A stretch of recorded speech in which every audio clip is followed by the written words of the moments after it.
Sire, beware!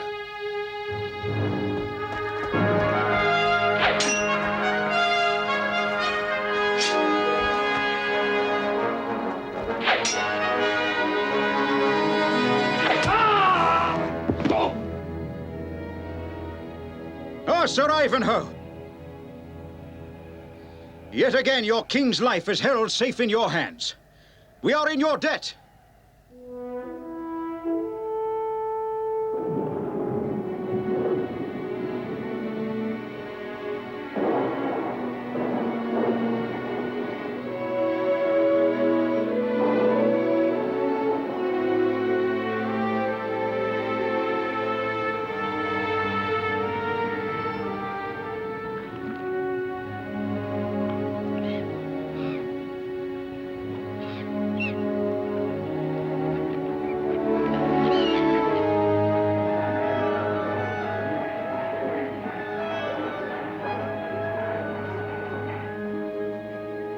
Sir Ivanhoe, now that we have taken the city of Acre, I would reward you for your loyalty and courage.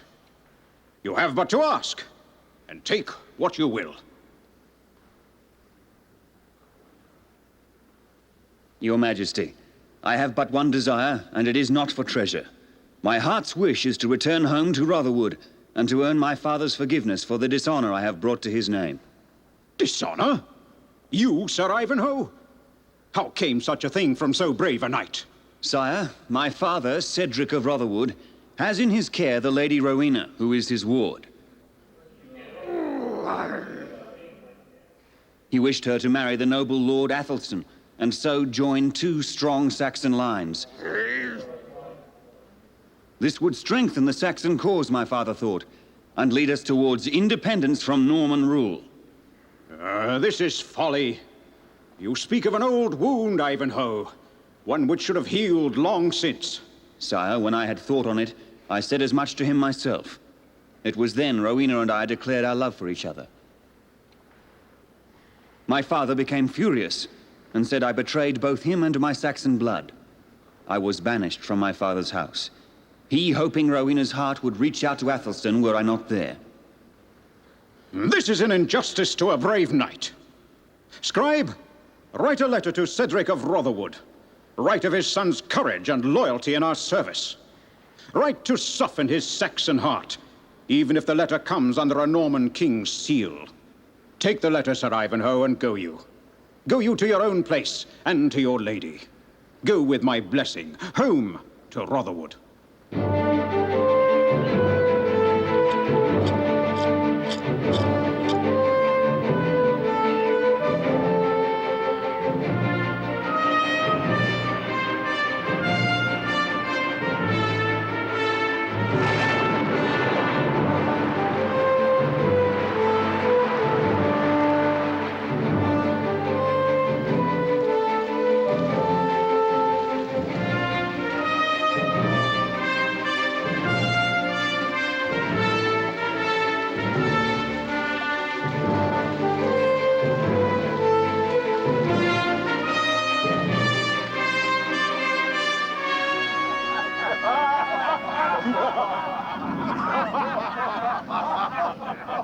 Come, Rowena, my dear. No smile for this fool's antics? My Lord Cedric, the one person who could cheer my heart is far and far away. I will not be drawn into this matter again, my lady. You would do well to forget. Girth, see who comes on such a night.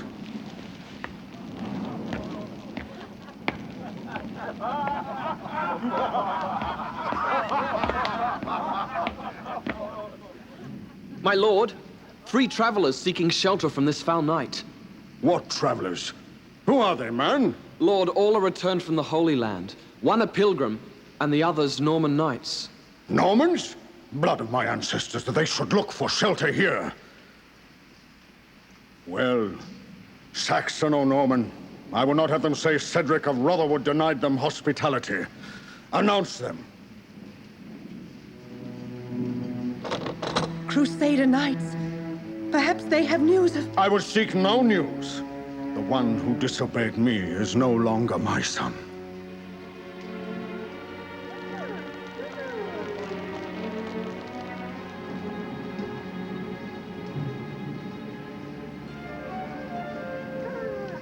My lord Cedric, here be Sir Brian de Bois-Gilbert, Templar Knight, and Sir Reginald Front de Berth, Lord of Torquilstone Castle.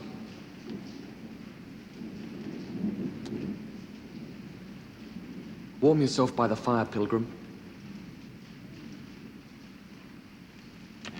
Bid you welcome to Rotherwood, sirs. I present you to my ward, the Lady Rowena. My lady, we have met before at the Eastertide Fair. You have grown in beauty, though I had thought that impossible. I have thought of you much since then. I would ask you to guard your tongue, Sir Knight. How came you to Rotherwood? The storm struck as we rode, sir, and we mislaid our path.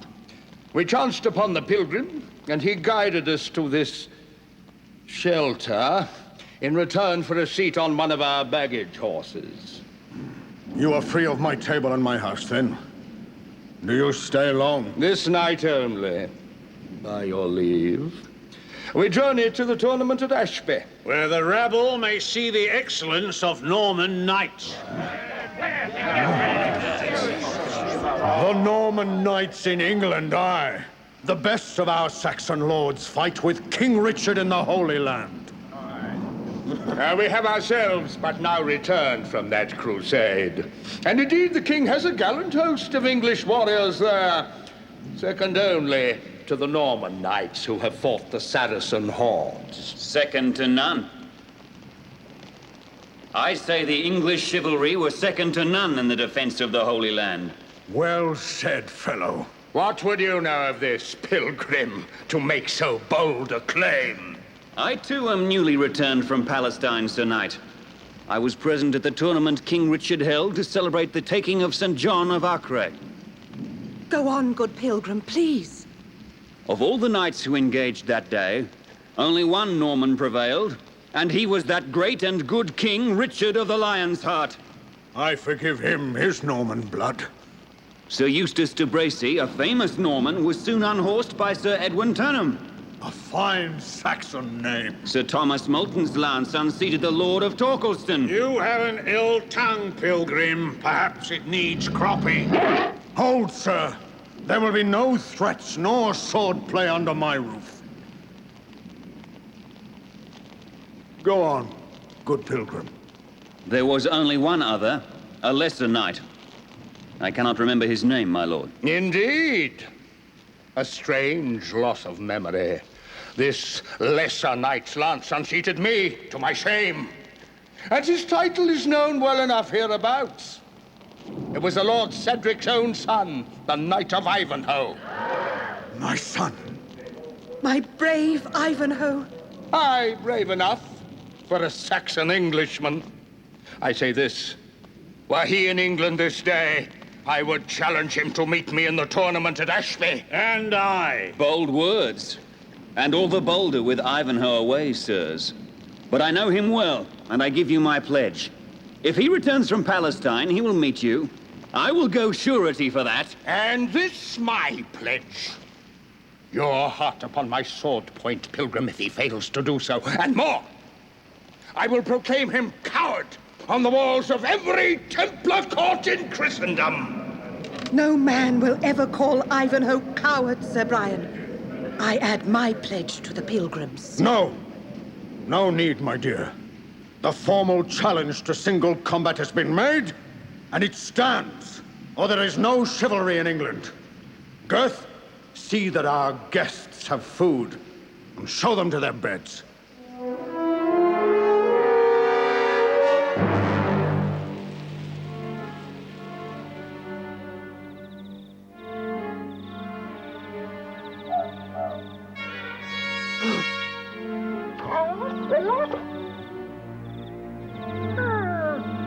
By my soul, Pilgrim, you frighten me.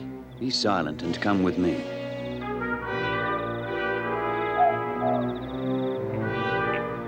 Where do you take me, and why? You will know presently. Why here where no man's eye can see us? I tell you plain, if you plot against my lord Cedric and look to me for help, you are wrong. Good steadfast girth. A pity you do not have a nose as keen as fangs.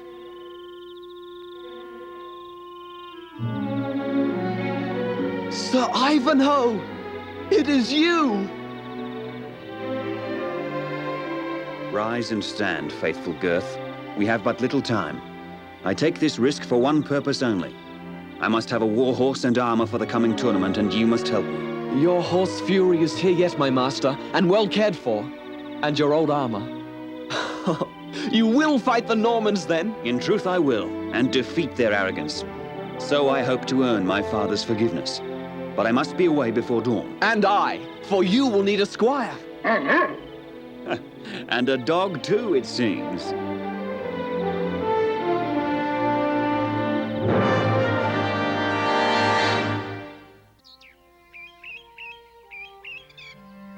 I am only a poor traveler. As poor as us, old man. Let's see the color of your money. But I have nothing, I tell you. Oh, he's got gold hidden in that there saddle. And the dog is worth stealing anyway. Down, old man. Oh, mercy me. This is a terrible thing. Stop that noise or I'll club ya. Hold!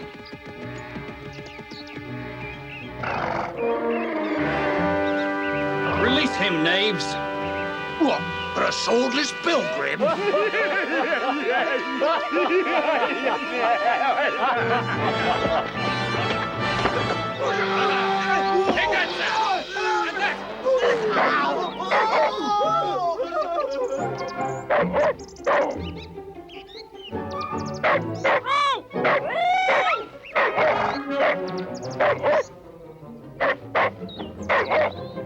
Oh, thank you, good sirs, thank you. You have saved my life. How can I repay you? No payment, friend. What is your name? I am Isaac of York, kind pilgrim. I travel to meet my daughter Rebecca in Sheffield and thence to the tournament at Ashby. Then we will escort you to the crossroads. From there you will be safe. May you be rewarded for your kindness, good sirs. And how may I call you? My friend here is Girth. I remain nameless, for so I have vowed until I have proved worthy to bear it once more.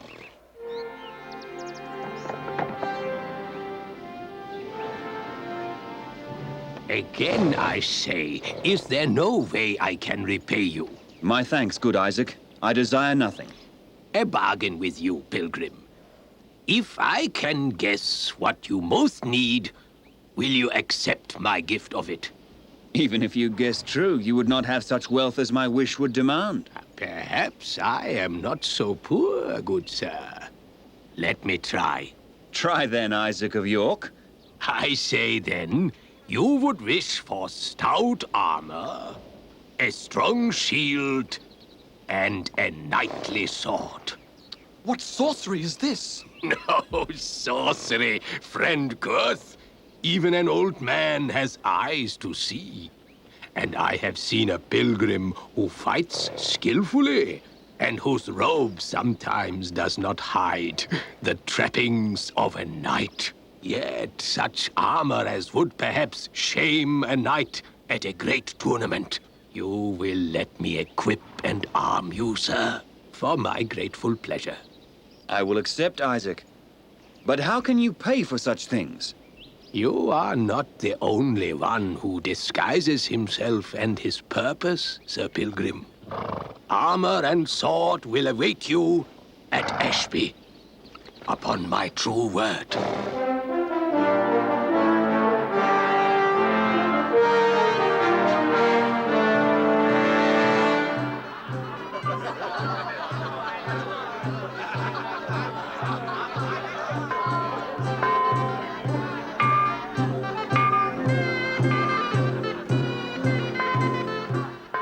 Mother, do you know yet who the knight is? The one you gave the armor to? Not yet, Rebecca. We must wait and see. How shall we know him? By the armor I paid for, my dear, and by his shield. A strange device, in truth.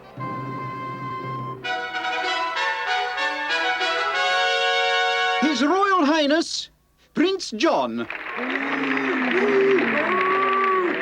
I see Isaac the merchant has brought his daughter. That is a rare beauty, by my faith. It will be my right to declare her queen of love and beauty when I am this day's champion. Not so. 'Twill be Rowena, Cedric the Saxon's lovely ward. I shall name her when I hold the champion's right. I think, noble knights, there can be but one champion this day. I shall watch with interest to see which of you it may be. Go then, and good fortune attend you both. Let us commence. Harold? The tournament begins. The Norman champion, Sir Brian de Bois-Gilbert, and Sir Reginald Front de Boeuf challenge all comers to single combat.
Two honest Saxons down and not a mark on the Normans.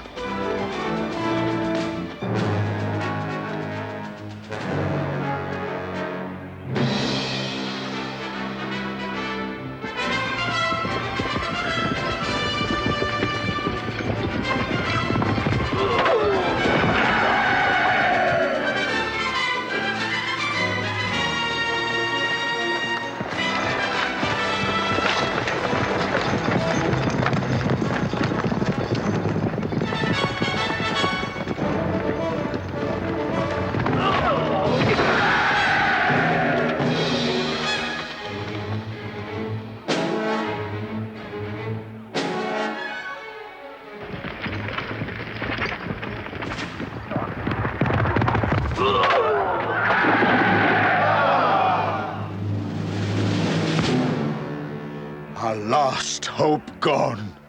Bois-Gilbert will be named champion. Oh, well may the Normans gloat over us. My lord, look!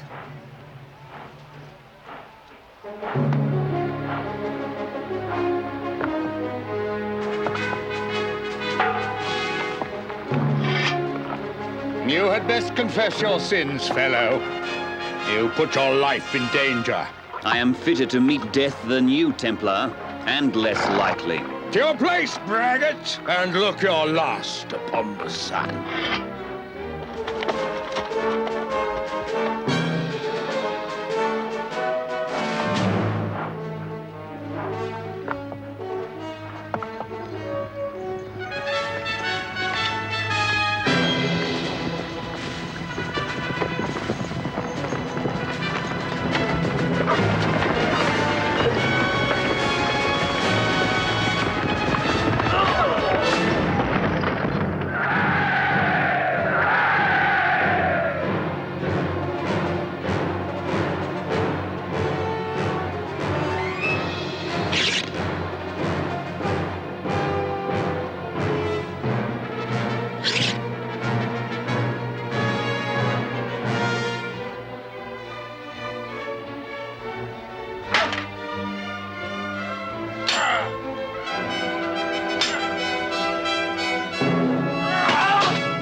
Scots!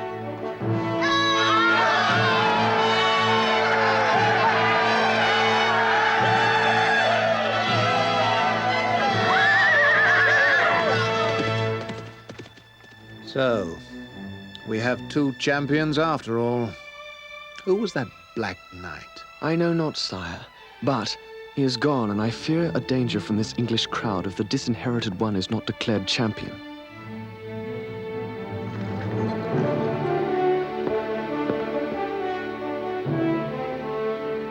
I now declare the disinherited knight the champion of the day.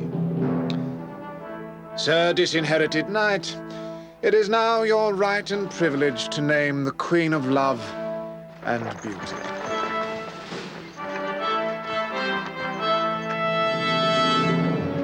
Long live Rowena, Queen of Love and Beauty! Long live the Saxon princess! England for the English! Ivanhoe! My son? Come, my daughter. We must help this noble youth. My lord Cedric, please allow us to help. I am Isaac of York. A friend, my lord. A good friend. My daughter Rebecca is skilled in the arts of healing. She can save your son.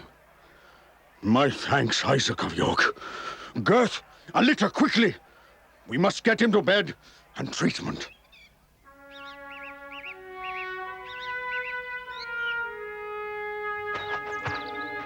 My lord, your son revives. Ivanhoe.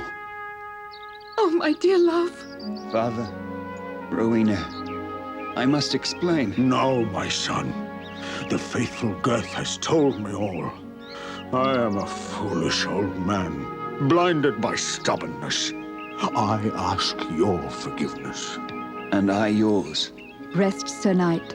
You have lost much blood, and you must rest before we travel. We go to Rotherwood, brave son. Soon you will be safe at home. You call yourselves Normans? We have lost all this day, thanks to you. These Saxons must be taught a lesson. When I meet this disinherited knight again, he will taste my sword. This I swear! Fine words, but words are not enough. Sire, I have a plan. The Saxon Lord Cedric has taken the wounded knight under his care. They and the merchant Isaac leave for Rotherwood. Now, it is my idea that we could...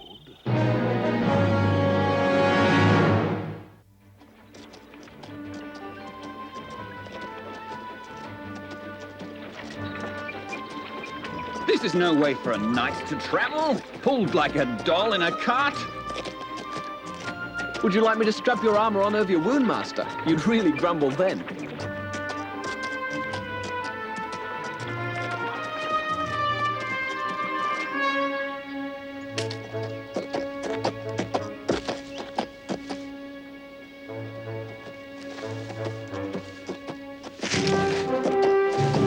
Get them all! Let none escape! Hold them! Hold them! Knaves! Rogues to attack the Saxon lord!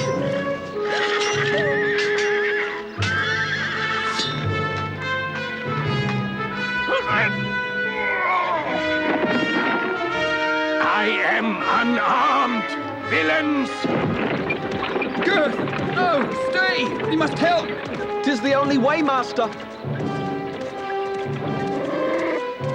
They're getting away! Get them, you fools!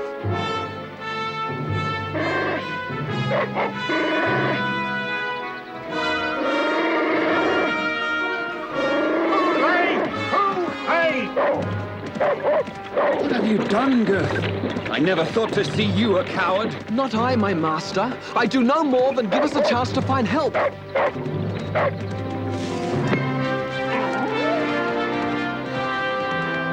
Hold now! Why such haste in Sherwood Forest? You should know, outlaw. Your men hold our people prisoner behind us. My men? Not so, good sir. My men rest in our camp. So say you. What is your word worth? A nameless outlaw? Outlaw, yes. Nameless, no. And my word is my bond. You may call me Robin. Robin the Hood. Robin Hood?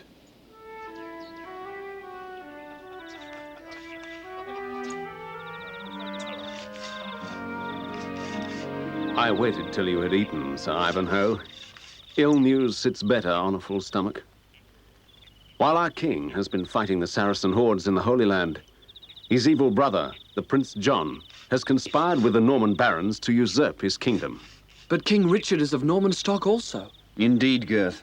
But I know him to be both a just man and a good king. His desire is to unite our country and prevent bloodshed. His return is long overdue, however. I fear he may be unaware of his brother's evil deeds. Aye. Prince John imposes ruinous taxes on the Saxon peasants and robs good noblemen of their lands to reward his Norman lackeys. And that, Sir Ivanhoe, is exactly my fate. John has stripped me of my title and my lands. I am now an outlaw in my own country. Now my father and beloved have fallen victim to his evil barons. My men tell me they have been taken to Torquilston. Torquilston? Frontebeuf's castle? What black deed is this? The deed of a black heart.